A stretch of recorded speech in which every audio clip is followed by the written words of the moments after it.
திருமணம் சொர்க்கத்துல நிச்சயிக்கப்படுதுன்னு சொல்லுவாங்க. ஆனா இந்தோனேஷியால பாத்தீங்கன்னா அதெல்லாம் வந்து மூட்டையை கட்டி குப்பையில தூக்கி போட்ட மாதிரி இந்தோனேஷியா சில கிராமங்கள், அதாவது பொருளாதாரத்துல பின்தங்கிய கிராமங்கள் வந்து சுற்றுலா பயணிகளுக்காக வந்து ஒரு பிளஸர் மேரேஜ்னு ஒரு அமைப்பை ஏற்படுத்தியிருக்காங்க. சுற்றுலா பயணிகளை வந்து ஈர்க்கிறதுக்காகவும் அப்படின்னு சொல்ல முடியாது.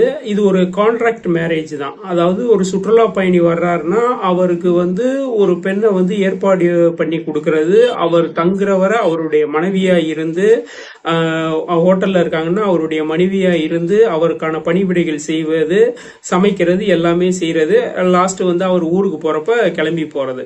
ஸோ இதுக்கு ஒரு அமௌண்ட் ஃபிக்ஸ் பண்ணி அவங்களுக்குன்னு ஒரு கான்ட்ராக்ட், அதாவது வந்து என்னன்னா ஒரு ஏஜென்ட் இருப்பாங்க.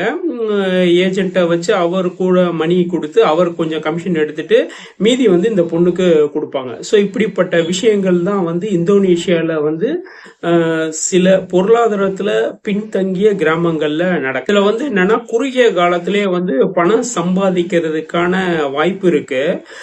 கணவனால் கைவிடப்பட்டோர் பிளஸ் வந்து எந்த விதமான வாழ்க்கை வழிமுறையும் இல்லாதவங்க வந்து இந்த தொழில வந்து உள்ள இறங்குறாங்க. இத வந்து இன்ப திருமணம்னு சொல்றாங்க, நிகாக் முத்தா அப்படின்னு சொல்லப்படுது. இந்தோனேஷியால வந்து இது வந்து சட்டப்படி குற்றம். தரகர்கள், ஆள் சேர்ப்பவர்கள், அதிகாரிகள் 3 பேரும் வந்து கைகோத்து இந்த மாதிரி தொழில ஈடுபடுறாங்க.